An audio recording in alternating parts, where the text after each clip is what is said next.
What's up, beer drinkers, and welcome to a special cold brew podcast. It's another Tap That Takeover. This one's coming at you a little bit late.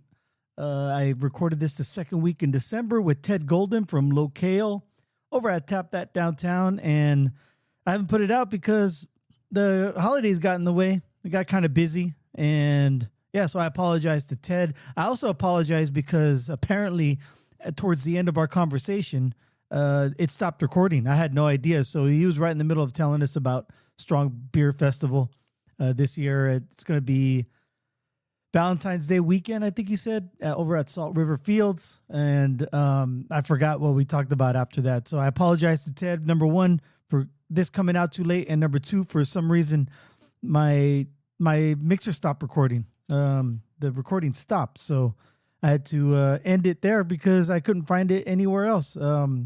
Yeah, I didn't press any buttons or anything. It just stopped recording. So apologies to that. But yeah, you guys as listeners are going to get 4 episodes in a row this week because I have them all stacked up. I have 3 in the can. I have all 4 in the can. I just have to edit them, mix them, put them all together, and then you'll get them. So don't forget to follow us on Untapped and Instagram. Look for Locale at various locations around the the state of Arizona. I was about to say the Arizona wilderness, but that's not correct. So thanks to Ted. Again, I apologize for the mess up in recording. But I think we got most of our conversation in there, and he talks about his beer and his business plan, which I think is great. I think it's going to work. It's different, but it's just, I think, what this generation might need. So here is Ted and I talking about beer.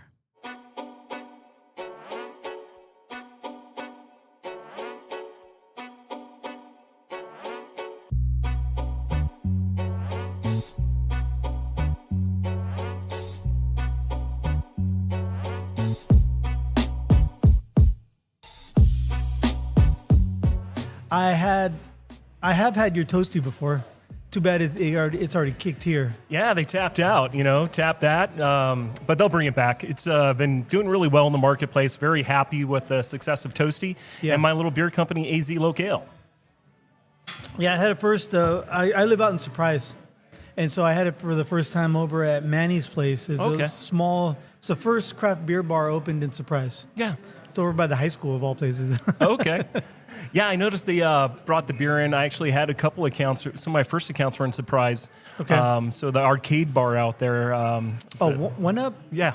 Yeah, I've been there. It's great people over there. So he likes to support local, has great pinballs, and it's a great spot to go check out. Yeah, I was like 4 years ago, I went there. I wanted to go there for my birthday. I drug my daughter with me, and she hated it at first, but then she started liking playing all the video games and everything, all the old school video games, and I was able to have some local beer. And you guys weren't on tap just yet. No, yeah, it's. I've only been around. Actually, January 15th was the first keg I delivered, so I'm coming up on 2 years here pretty quickly. Oh wow! Yeah, I didn't even realize that till I was kind of going through some pictures, and I was telling my daughter who helps out with social media. Yeah. So I have 3 daughters, and they all kind of help me out.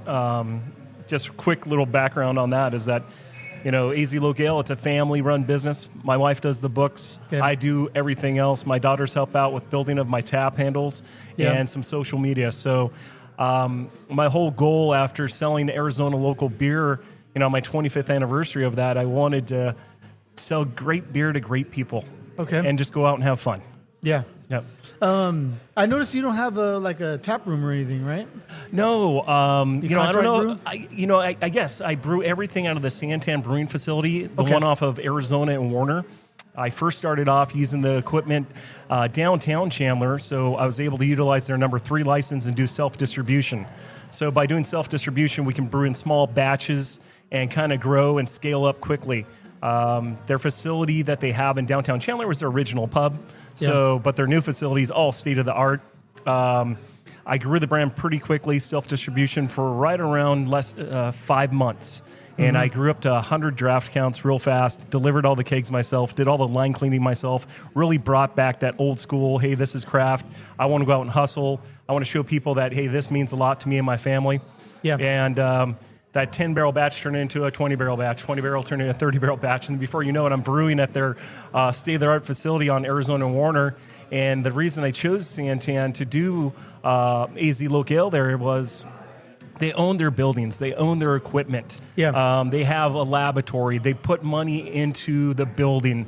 They have 2 different centrifuges, 3 different canning lines. For the people that haven't been down there in a while, you need to come down and check it out. And that's where I brew at. That's where they do their distilling and their brewing. So world-class operation that they have at Arizona and Warner. Yeah, it's been a while since I've been there. Yeah, come on down. But yeah, Santan, that's good that they own, because in this day and age, in this in the state of the industry, the way it's at, like owning really helps out right now. Exactly. And, that was my main decision, when because Anthony and I worked together a long time ago, 25 plus years ago at Four Peaks. Mm-hmm. And, for the people that always ask the question, it's kind of like, being in this industry, I started off at a small brewery called Rio Salado Brewing Company in South Tempe, and that's where Huss Brewing Company is today. Mm-hmm. So Rio Salado was great, ahead of their time. They were making world-class German-style lagers and ales, mostly lagers. And Tim Gossick, he was an incredible brewmaster. But that's where I got my feet wet here in Arizona. Yeah, what'd you do there?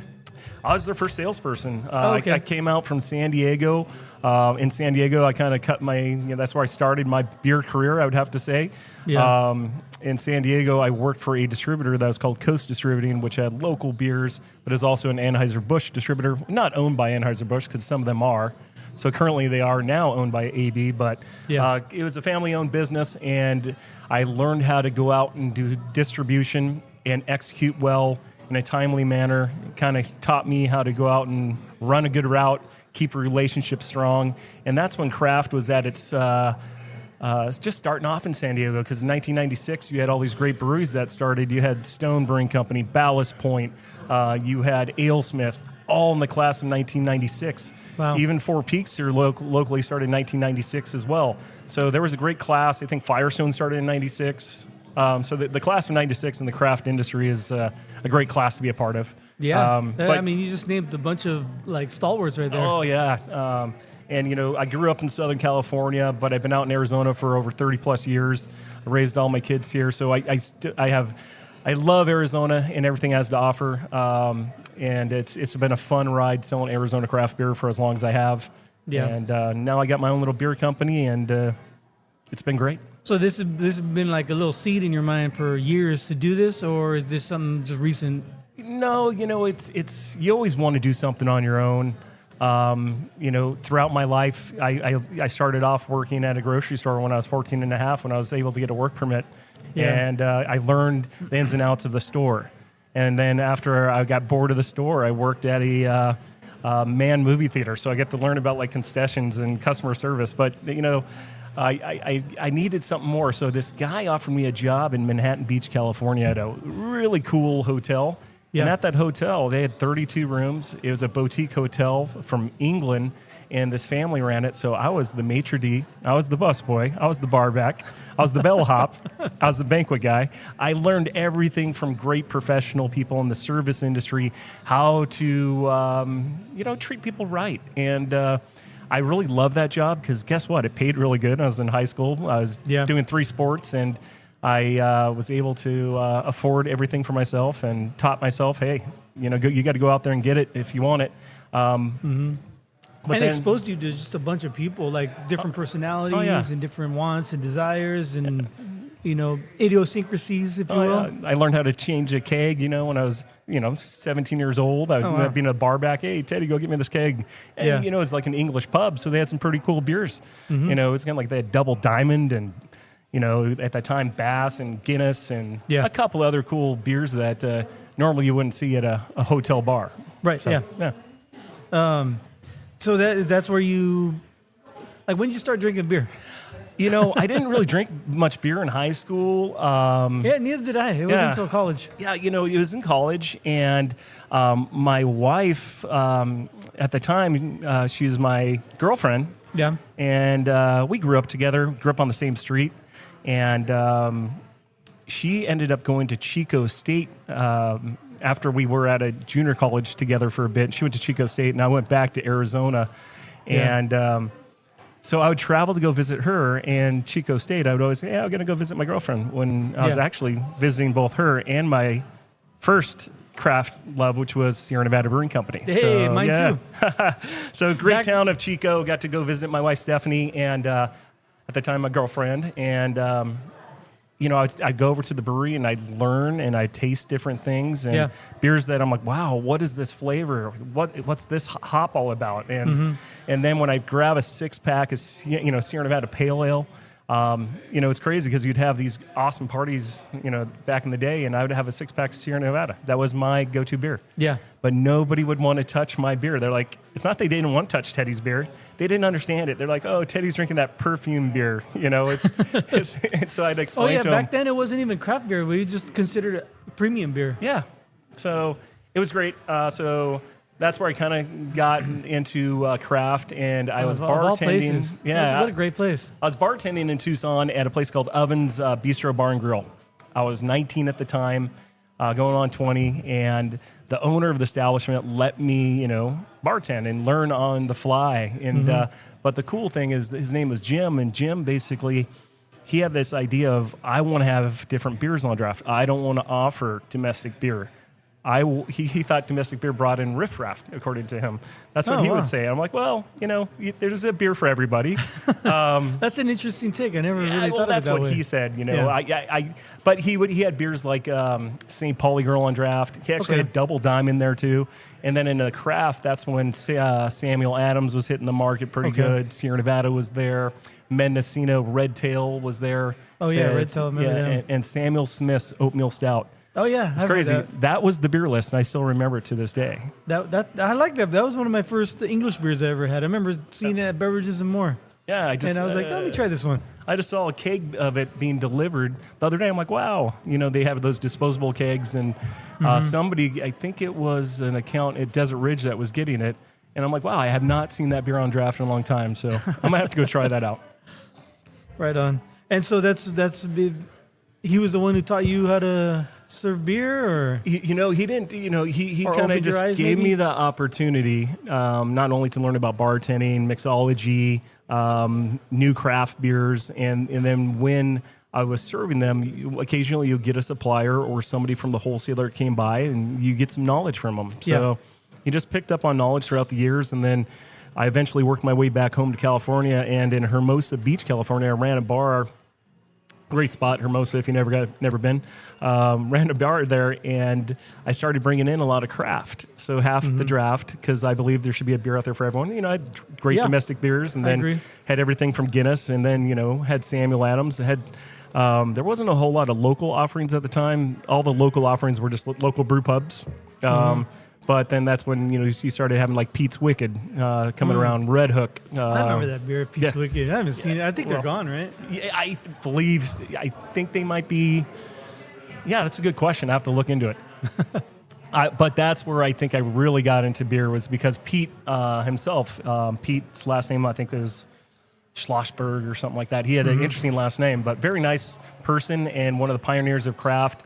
And there was a local brew shop there called Hamilton's Brew. It's a place where you can actually homebrew at, and then package the beer, and you can use it for your anniversary party or what have you. That's cool. So he invited a lot of the local taverns and bars around the South Bay part of Los Angeles. Come on down, let's brew together. So there was recipes all right there for you.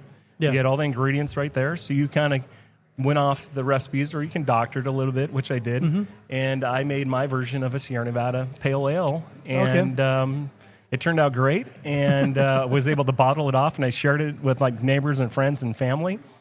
That's when I really kind of got into the craft. Did you give it a name? Oh, good question. I don't think I did. I wish I would have, but yeah. It probably like Teddy's beer or something like Teddy Bear, Teddy's beer. Teddy. Ted's Pale Ale? Yeah. It was a good one. No, no, that's cool. So that was back in what, like the late 90s, early 2000s? That was probably in 94, 95. Oh, okay. Mid 90s. Yeah. All right. Yeah, that's, I think that's the year I graduated high school. Okay. Yeah. And so I wasn't really into beer. In fact, I didn't really get into beer until like I said, in my college years, and then I started, drinking like what I used to call premium beers, like Sierra Nevada. Was it Widmer Brothers was another one, the Hef that they had, and Very popular beer. yeah, and because I grew up in California too. I grew up in the Bay Area. Okay. And then we had Gordon Biersch Yep. started in San Jose, and so that was a big one. The Martzen. So that was a one that we always had around, like tailgates and parties and stuff like that. So Märzen's a great style. It's toasty. Segueing into toasty real quick. It's similar style to toasty. I've always been intrigued by the Märzen's Rios Lauder Brewing Company that I worked for in Tempe in 1999. His flagship beer was a Märzen. So the education of telling people what a Märzen's all about, it's technically an Oktoberfest style beer. Yeah. But it's a delicious amber lager in a way. Yeah, it is. So I basically deconstructed a Oktoberfest recipe to make toasty, a little lower ABV, and some little bit of honey malt to the bill, so it's kind of less bready and biscuity than Märzen, but turned out fabulous and having some fun. Yeah, I noticed that when I had it, it was more of a Märzen style than an amber, but I appreciated the subtleness rather than just hitting you over the head with a big flavor punch. But I haven't had it. I was hoping they were going to have it because I wanted to reacquaint myself with it so I could speak better on it. Yeah, it's. I was hoping they're going to have it too today. So, but I just did a promo here. I think it was like 10 days ago down at First Friday. Yeah. Had a great time down here. I sampled out a lot of people. That's why it's probably gone. Yeah, it could be. Even the owner was like, Ted, the toasty's flying. I'm like, I know. So how was it easy to start distributing your beer? Did you already had the in routes, right? Because you knew a lot of people. I believed in myself to the point where I go, like I said earlier, I want to sell great beer to great people. And I know a lot of great people out there, and I knew that people would give me an opportunity. And if I can back it up and, run those kegs out or let people know that I'm not going to out of stock you, or if the beer's out of stock, I'm going to run it myself. If there's an issue and you need something from me, a tap handle, line cleaned, I will back that up and I'll make sure it happens. I want customer service, people to know my brand as you can get the customer service, the friendship, the great partnership, and a great beer all in one. Yeah. I mean, that's the whole package, right? Yeah. That's what you kind of want from the people selling you beer. I don't want to sit at home and just kind of look at screens and be like, oh, numbers are up. I can just sit around all day and do nothing. I try to go out there and hit 20, 25 accounts a day. Okay. When I'm not on accounts, I'm building tap handles. You go do like a region and you hit the Southwest, the Northwest, Southeast. Well, I mean, it's only statewide, hence the name Easy. Oh, that's what I meant, in the Valley anyway. Oh, yeah. The Valley, it's kind of like I spread it out. You always try to somewhat pre-plan, but when you run your own business, sometimes you get pulled away. And I travel the whole state, and there's a lot of places I still want to spend some more time in, and eventually I'll get there. So be patient for my friends out there. I'm coming. Yeah, right? Yeah. So you had the toasty, but you also had, I just had this wheat beer. Yes. It's amazing. It's really cool. good. I'm not a big wheat beer guy, but this one's really good.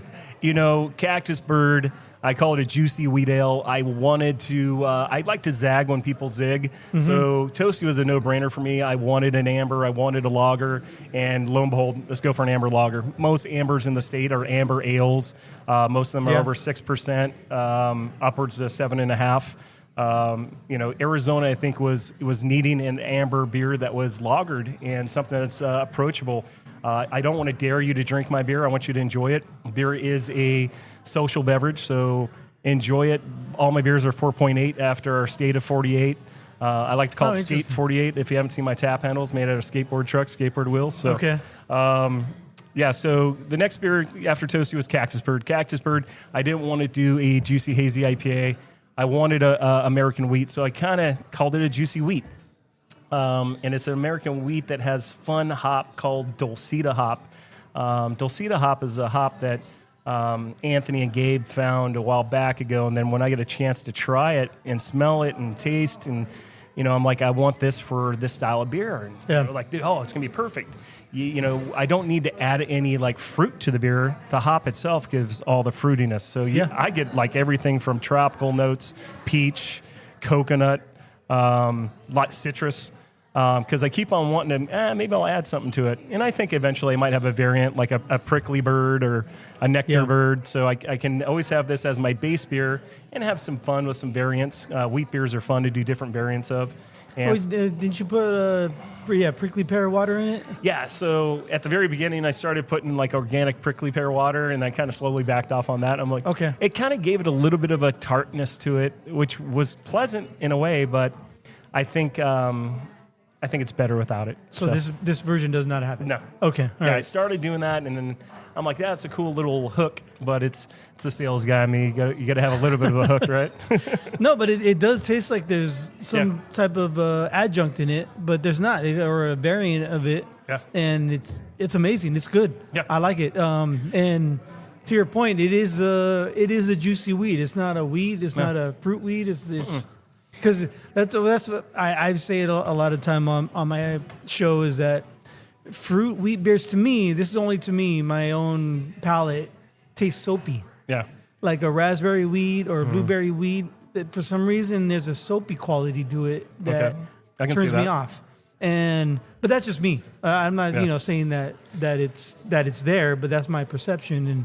And this one, I wasn't expecting it, but at the same time, I'm like, it could be there. But you just told me there's nothing. It's just hops. The hops is what gives it the flavor, just like an IPA. Yep, exactly. And so that's what I'm saying. I didn't want to call it an IPA, and I thought, there's juicy IPAs. How about a juicy wheat? And I didn't do a whole lot of research on it. I just thought of it. And there's some juicy wheats out there. Not a whole lot. Yeah. But, it should be more. Yeah, stylistically, for Arizona, it's light, it's refreshing, it's slightly fruity.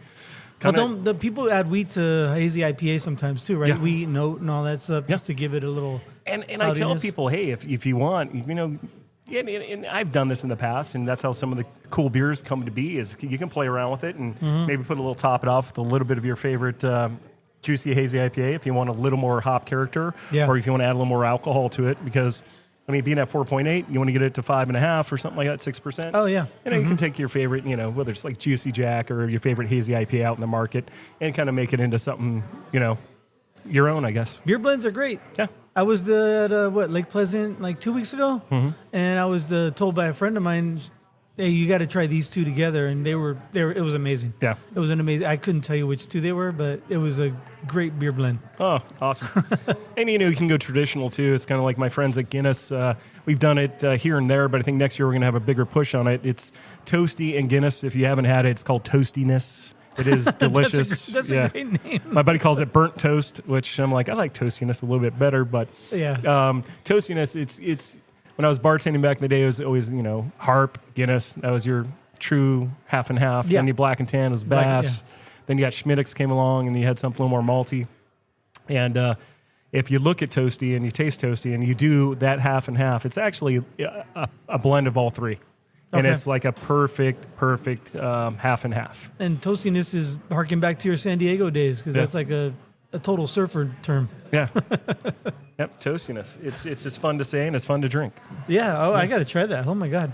That sounds great. I used to love doing the Black and Tans. Yeah, with the Harp. Well, that's your first, splitting of beers.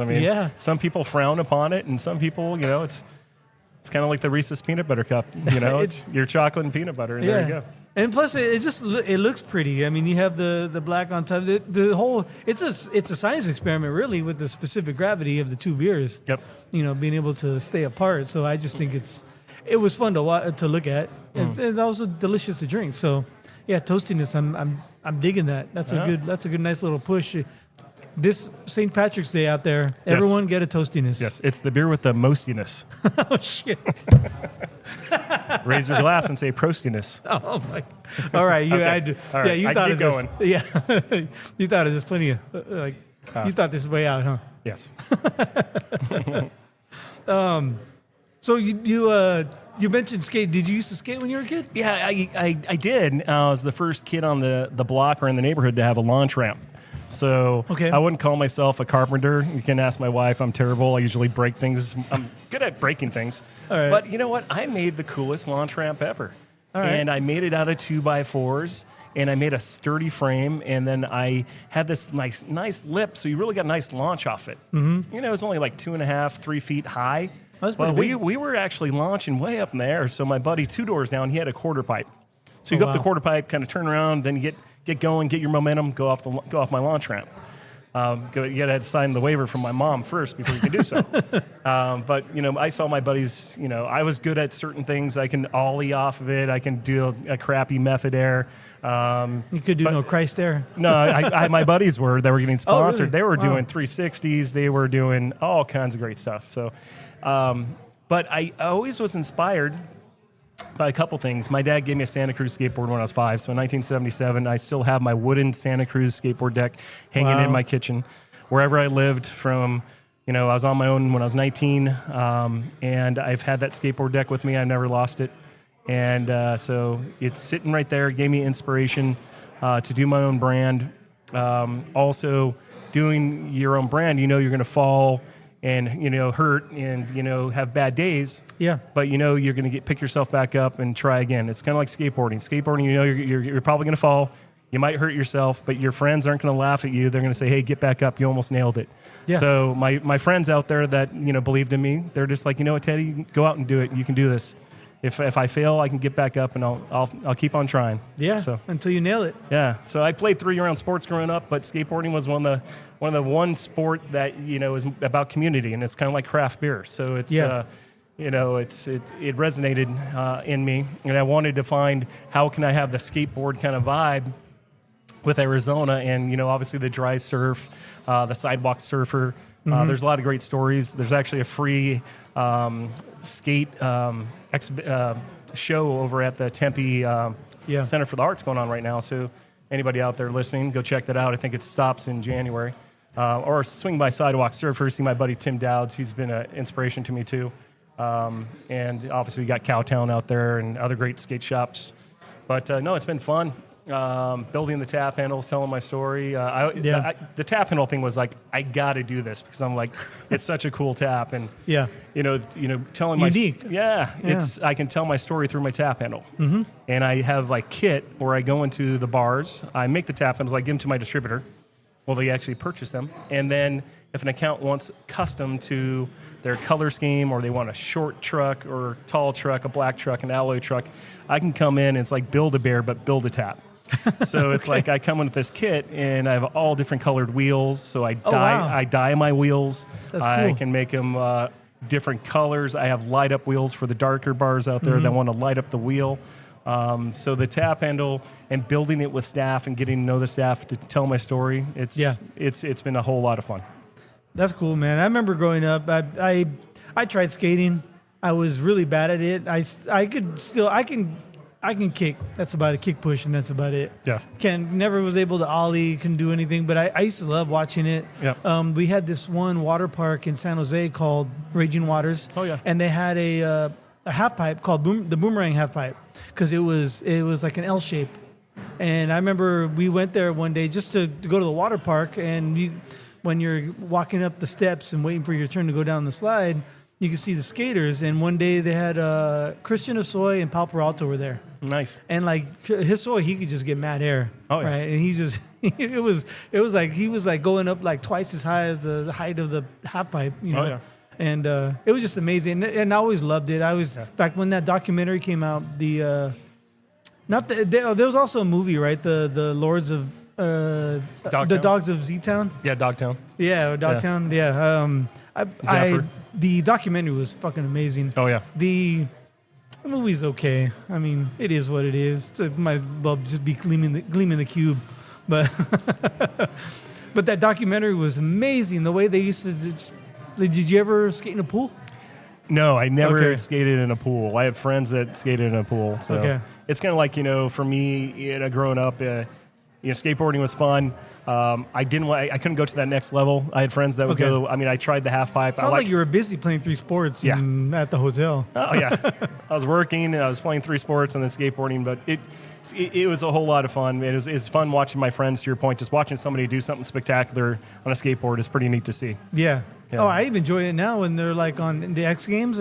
Every time there's a skateboarding, like a street session, I'll sit there and watch it for a little bit till they go to commercial. Then I'll change it. Yeah. But No, I've always dug skating. I just never was able. I was never good at it. So Yeah, people ask me, do you still skate today? And I'm like, yeah, I haven't skated in a while. I did make one of my, because I have a local guy that makes skateboard decks for me. Yeah. And I made one for me, so I do have it, and I've taken it out, on my driveway and down the street a little bit. But I got to remind myself, I'm a little top heavy, and if I hit a rock or I go down and I break a wrist, I'm out of business. I can't pop up my my little mini tent and do festivals and drive around, deliver kegs. So yeah, your center of gravity's a little off. Yeah. So, be 54 next year, so I got to watch it. So Yeah. Getting back to beer though. Sure. We have so you have the 2 beers. Are you thinking of come out with the third, or are you just trying to push actually it? dropping it next week. Good Really? question. Yeah. Okay. So my third beer, I wanted to take my time with all my beers, kind of let them grow. It's kind of like I have 3 daughters. I didn't have them all at once. We had 3 girls and right around 2.5 years apart. And you got to let them grow a little bit and make sure they got legs underneath them and get up and running. And then, okay, let's move on to the next one. Okay. So third beer, another hopefully banger out there. This one, I'm going to do something a little different. There's beers called like cold IPAs out there. Yeah. I'm going to make something kind of similar. I want something that's going to be like that all-inclusive beer. Okay. I look at all my beers kind of like a Venn diagram. I want to be those 2 circles that are intersecting. I want to be the intersection piece. Okay. So I want the craft drinker. I want the domestic drinker. I just want the beer drinker. I don't, like I said earlier, I'm not here to make these big, bold, really awesome beers that people are making. I want to make something that's for everyone, that everyone can enjoy. And, take them to parties, take them on a hike. Enjoy your day. Being at 4.8, you can enjoy your day with plenty of them.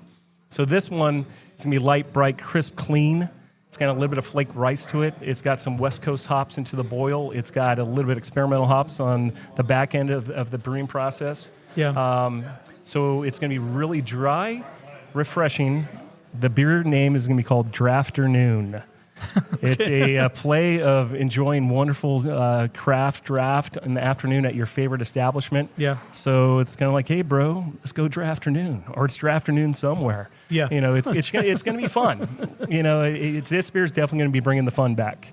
And I can't wait. The recipe's been developed for a while, but Toasty's been selling so well, I couldn't launch a new beer and run out of my flagship at the same time, because that's a no-no. So, but coming soon, Drafternoon. So perfect timing for Happy New Year. So it's going to be Happy New Beer with Drafternoon coming on draft. I love all your puns, man, you come up with. It's very fun. punny. Yes. My wife and children can't get enough of it. Oh, I bet, yeah. I have 1 daughter. You have 3. I have 1. Yeah. But half my day is just torturing her with, dad jokes. Yeah. I finally get it. I finally get why my dad did what he did when he was young, when he was raising me and my brother, with all the jokes and being funny, because it's fun. Yeah. It's an entertainment, because of all the shit they give you. You got to have some fun. It's I really enjoy being punny. There's some people that like, Teddy, come on now. They're just jealous. There you go. That's what it is. Oh man. So you have how old are your daughters? 19, Yeah.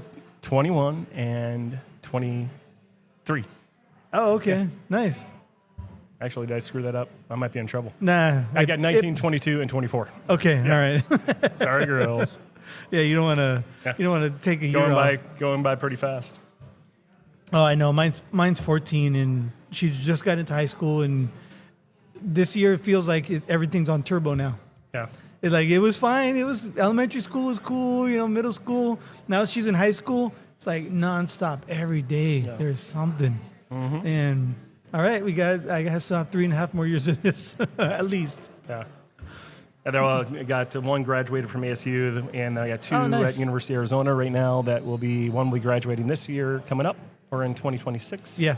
And then my youngest daughter is going to school of nursing. She should finish early because she's doing really good with that. So, could have all 3 out of college here in the next 1.5 years. Nice. Do they like beer too, or the old ones that are old enough to drink? My oldest one, she likes beer. She's still working down in Tempe at a great brewery down there, and she's She enjoys beer. I wouldn't say all the time, but she enjoys a good craft. She likes the community part of it. Yeah. Anyway. And you mentioned that your one daughter helps you with the social media. I'm waiting for my daughter to get old enough so she can help me with the social media because I'm really bad at it. I am terrible at it. It's kind of like my kryptonite. It's the one thing. We're all wired differently, and we all do things really well. And it's one thing that I learned. And I say this word once in a while. It's called flossom, where you recognize your flaws, but you're awesome. So another one of your word compounds, man. You got a lot of them. Yeah, I like it. I love it. Yeah, I'm totally flossing, by the way. Yeah, I can tell. You rock the flossomness. Right. Yeah. I think you asked me a question earlier, and I don't know if I answered it correctly, but you said about the brick and mortar part. I really want to. I like to push people to go find my beer. Okay. So if they're a fan and they want to reach out to me, whether it's text, social media, however they want to, I got emails, that people say, hey, where can I find your beer? Whether it's in can or draft. So eventually I'll have an updated website with everything where hopefully I'll have like a draft finder. But people rotate the draft so quickly at certain locations, kind of like here, it was on draft and it's gone. But it shows up on my report that it was here. So it's really hard to pinpoint exactly if they have it or not. But, all my accounts out there, if somebody's a huge fan of barbecue, I let them know, hey, go to these barbecue joints. This is what they have, or this is. So my beer, I would like to be like a treasure hunt. A lot of great breweries out there, they make a lot of great money off their beer at their establishments. I unfortunately do not. I want to push people to go out and find my beer, and it's kind of like a volume game. So hopefully someday I'll move enough volume that I will never need a brick and mortar. But it eliminates overhead right there. Yeah. for that aspect of it. Yeah. I take care of my number one employee. It's me. It is that's an interesting business concept. I hope it should work. And the way you're doing it, you're doing it slow. You're not trying to flood the market. You're just trying to, like you said, build one brand, one name at a time. Let that get its legs, and then introduce the other one, and then. Yeah, building a brand is challenging, and it's kind of like a lot of craft breweries, they like to bring out something new, and all right, cool, that was fun and exciting, but I'm not going to brew it anymore. Yeah, and I'll bring it back down the road, or I'll make a variant of it. Reminds me of Dark Sky, but go ahead. And there's great momentum in that. There's good things behind that, and it keeps their brewers challenged and keeps them their ideas not your flowing. Goal, though. No, I want to build some brands. Yeah, because doing what I'm doing, I have to go all in, and it's kind of like. I have to brew a big batch of beer at a time, and so if it's not going to work, it's going to be a challenge for me. So I got to believe in the recipes. I got to believe in myself. I got to believe in the system, and I got to believe in the accounts that will put it on draft and see how it goes. And just like you said, you got to look out for you. You got to. That's at the end of the day, you have to account to yourself. Yes. Yeah. So you have to be happy with what you do and the brand you put out. So I'm 100%. In fact, I know I mentioned this before, but today's beer climate, this might be the way to go. This might be a good alternative path for someone out there who wants to build a beer brand. Yeah, and it's, I'm not the first one to do it. I wouldn't say I'm a pioneer. I might be one of the first of Arizona to do it. I have other friends that just started doing it a little while ago. I think it is an opportunity if you have good ideas and good relationships and good recipes, and this is the path you want to go. Everyone's different, and every brewery is a little different. Some like just the brick and mortar, and they want to stay small. Some people want to be brick and mortar, have multiple locations. Some people brick and mortar, and then they want to do distribution, which distribution is a challenge. Margins aren't the greatest. It's kind of like the retailer wants certain margins, the wholesaler is going to get their margins. So it's kind of like there's a little bit of pie for everybody. Yeah. So it can be a challenge. Distribution isn't always the answer. It can be for some, but you guys, I've seen some Untapped. Because I went on Untapped and looked at because I was like, how many beers does Locale have? And that was when I was like, oh, so they just have the 2 right now. But I saw someone had a can of Toasty. Yeah. So you do have some cans out there. Yeah, Toasty cans came out earlier this year. Okay. And a lot of people, it's cans. Decision making's only made once a year by the buyers out there. I wouldn't say all buyers, but majority of the buyers out there make a decision once a year in the fall for spring. So you got to be ready for that. It was nice that I was able to go to certain buyers and say, hey, I went out there, I hustled, I got over 300 draft counts in a short period of time. Yeah. I did my due diligence, so I want to create demand for the can, which you can't just make a beer and can it and just say, hey, bring my beer in. You got to have some kind of demand for it. So I waited patiently, and then I canned off Toasty. I have opportunity. This past year, I got into Fry's statewide, Bash's statewide. There's QTs that carry the beer. Trader Joe's is now carrying the beer statewide. Total Wine was one of the first that brought in the beer, and they brought in Cactus Bird as well, because they're one of the accounts that can pivot kind of quickly. Yeah. Because they want to have what they can get. I got to look for Cactus Bird because I have a Total Wine right next to me. Yeah, Cactus Bird's there. Yeah, Okay. And I got a couple of key independent accounts that are bringing it in the can, and then next year I'll have opportunity with Safeway Albertsons for both beers. Oh, nice. And I believe Fry's is going to carry both beers as well. So that's awesome. It's that slow, slow growth pattern that I've had. And, the first year I did around 10,000 cases of beer. That was with self-distribution and then signing with a wholesaler. Earlier this year, I was able to align myself with the other wholesalers in the state. So now I have statewide distribution, which is great. Thank you to all my wholesalers out there. And I went from 10,000 cases that I did my first year to this is my first full year statewide, and I'll do just shy of 25,000 cases of beer. Yeah. And next year, my projection is going to be close to 50,000 cases of beer. Wow. So, and that's with 3 brands, and I'll have the cans out there with distribution, and hopefully can keep this little brand chugging along. Yeah, and keep growing incrementally. Yes. And then maybe one day the stadiums. That's where I might need a little help there. You just need that the one tap handle in the one spot, and people will be lining up around center field for you at Chase. That'd be great. Hopefully, I'll get I think a couple spring trainings locations this there year. You go, yeah. Well, they like to have some of the smaller local stuff out there too. So yeah, they do. Yeah, there'll be some opportunities. Yeah, because last week you went to the Cardinals game, right? Yeah. Yeah. How was that? Cardinals game was great. They didn't play so great, but it's always nice to go down there and see your local team. They're having a rough year this year, but that's what you get being a Cardinals fan. So, So what do you think? What's going to happen to Kyler? What do you think? I think Kyler's days. I think he's going to go to a system that's going to be better for him.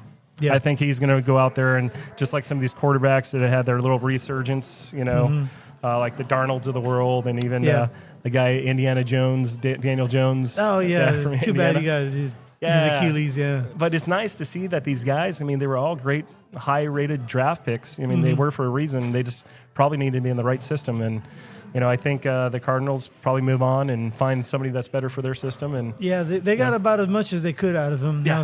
Now that he's healthy and they're not playing him, that's a big indicator. Like they're going to move on at the end of the year. Yeah, so he'll find a spot. Probably, yeah. He'll probably be a backup, and then someone will get hurt, and he'll come in and wow people for a while. Yeah, like Dobbs. Dobbs did that for a brief moment. Yeah. Right on. Is that? Do you love sports, or do you just had an opportunity to go to the game? When I get to go to a game, I like to go to a game, whether it's baseball, football. I wish I would have gone to hockey games when we had hockey out here, but Yeah. Oh, those are fun. Yeah. Hockey games are fun. Mm-hmm. But no, it's nice to go to sporting events. The Suns are looking great this year, so I can't wait to go see a Suns game here in the near future. So yeah, Booker's great. Oh, the team's exciting. He's a world-class player. Yeah. Yeah. Now that they got rid of I'm not a Suns fan, so I don't follow him. But I know they saw Booker, Beal left, Durant left. Who are the guys for the Suns? That's a good question. They're not really all draft picks. I think they did some good trades there. They got that center, Mark Williams, that's doing really well. They traded Durant, and they got 2 great players from Houston. And Dylan Brooks is playing out of his mind, and Jalen Green, I believe, he's only played one game, but when he did, he scored 27 points. And I think they're waiting for when everything comes together.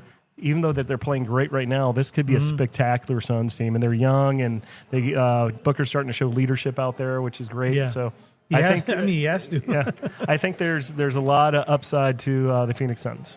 They're not at the bottom, but they're not anywhere near the top. So the future's always bright. Yep, especially at the beginning of the year. I just sporting teams. It just makes my industry it's kind of like a lot of these places are sports bars out there. When the teams are doing great, it's kind of people are enjoying themselves, having a good old time. And Sun's Fever. I remember they had the Rally the Valley. I forgot who used to who brewed that beer. Was it Renhouse? They make a beer called Valley Beer. I know that. Oh yeah. Yep. Or was it Four Peaks that did the Rally the Valley beer? Four Peaks is a couple different beers. They have the Sun's Brew. Okay. And then they did some collaboration with like Wow Wheat and stuff like that. So, yeah. Oh, speaking of different breweries, who are some of your other breweries that you like to visit? It's probably the one that I'm visiting. I mean, I was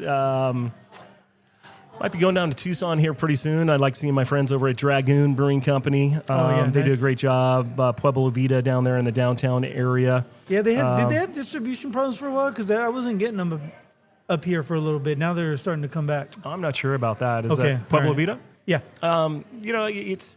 I know they're a little bit of a smaller outfit, but they make delicious beers. So sometimes you get a little bit of a hiccup or high in demand or something happens. I mean, there's a lot of cracks that things slip through sometimes. But I'm not sure. Flagstaff's got so many great breweries when you go there. Prescott, their Lazy G over there is a really cool spot. And their restaurant's amazing. Yeah, they do a really good. So, I mean, you got, Barrio down in Tucson. They got some of the best carne asada tacos, and their Sonoran hot dogs rocking too. So, Jamie and her crew down there do a great job. Mm-hmm. Trying to think who else. I mean, here locally, there's a lot of great stuff. I mean, we're sitting right down the street from a pedal house. You got Greenwood, Arizona Wilderness, Sana. Yeah, they got their T-shirt on. Yeah. So a little love that place. Cerveceria down here. You got a Denver-based brewery or a Colorado-based brewery, I think, next door to us. Yeah, they're owned by, I forgot, like a conglomerate or like a capitalist venture company, or it's a partnership that they got together. I forgot what it's called. But they just opened Formation, right? Yeah, right next door. Yeah, I haven't been there yet, but I heard good things. Yeah, I mean every city's got a good one. I mean, where I'm brewing beer at, you go to downtown Chandler. Santan's always kind of like been the staple down there in downtown Chandler. I mean, what they've done and what downtown Chandler is nowadays. I mean, it's great. I mean, you have great craft in downtown Chandler from Craft 64 with their great craft pizzas and their draft beers that they have. You have the Perch. You have a pedal house down there. Mm-hmm. The courthouse is featuring a lot of craft beers. So there's a lot of good things going on in downtown Chandler, downtown Gilbert. You're seeing a lot of resurgence to like downtown Mesa. They got a lot of great, Oros down there. You got 12 West. You got BRI. The guys over at Phantom Fox. They're doing a great job. And a lot of good people down there. I mean, you can just stroll around downtown Mesa and grab like a putter and you can hit. You can putt your way to. Several places. Right, and Six Birds just opened up. If you don't want beer, you want cider, you got the guys cider cores down there. Cider core too, yeah. And then down, pretty soon I think you got Goldwater opening up a production brewery in Gilbert. So, it's there's a lot of good breweries out there, and there are a lot of good people making good beer.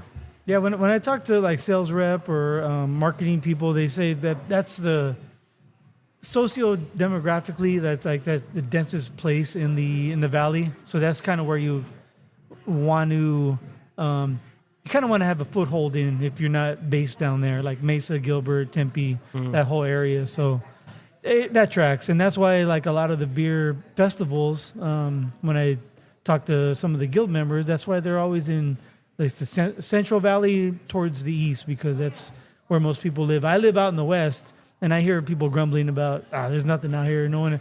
Because nobody lives out there. Not yet, anyway. It's growing, but... Oh, I have some buddies that'll be opening up a brewery out there in the near future, so... Oh, nice. Yeah, so Surprise, I think, will be a rather large facility that they're opening up here off of Waddell. And I live off of Waddell. That's fucking amazing. I love it. I know Oso just opened up over there. Yeah. Like I said, Manny's place just opened up on Bell. Yep. State 48's there. For me, their beers are... They're hit and miss. Sometimes they'll come out with like an experimental type beer that's just amazing, but their food's really good though. Oh yeah, they have really good food there. Their family comes from a good culinary background. Yeah. Yep. So I know that's like their restaurateurs as far as I am concerned, but their beer comes second. But that's just my own opinion. Yeah, I mean, Oso's done a great job throughout the valley. John Lane and his team, and thanks to them, they usually carry 1 to 2 of my beers on draft at their facilities. So nice. They don't own the one in Surprise though. I think that's the first like franchise location. So they're owned by the same people who run the Sky Harbor location. Yeah, and I think they are going to open up a couple more. So yeah, they're doing a great job in representing the Oso brand. And I've never met them, but I've heard that they're great. They're good people. Mm-hmm. That's cool. Yeah, good to hear that you second that. Yeah, for sure. All right, Ted, I've taken up a lot of your time, and I really appreciate you meeting. I love talking about beer. Anytime, and we talked about a lot of great things, and I'm Ted at azlocale.com is my email, and at azlocale. I was about to ask you for the plugs. There's my little handle. Yeah. Always down to do, get to know everybody out there. I'll be doing a lot of beer festivals coming up in the near future, so I'll be posting those on my website. Well, not the website, but on the social media. I'm sorry about that. Yeah. So I got to get Natalie on that, my daughter. Oh, okay. Yeah, so I can tell her we got all these events coming up. There's a lot. And hopefully I can handle it. Look for me. I got a 5x5 mini tent, so the mini tent travels. And Draft Afternoon will be tapped probably here in middle of January at the Copper State Beer Festival. And come on down and check it out. I'll be there. Awesome. Yeah, I've had a booth every single year.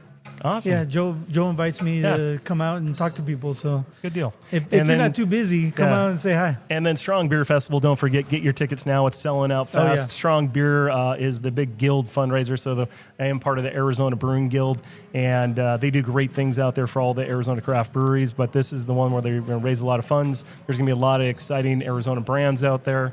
That's the Seminole beer festival in Arizona. Yeah, it's the beer festival that I've been a part of since it started. Yeah. So this would be, they had to skip a year during COVID, so I think technically this is the 25th or 26th year, and I've been to every single one. The first one is at a place called Mill Avenue Beer Company, and that was like, I think in 1999 or 2000. Wow. And where's this year's going to be held at? This one's going to be at Salt River Fields. It's going to be on Scottsdale. Valentine's Day.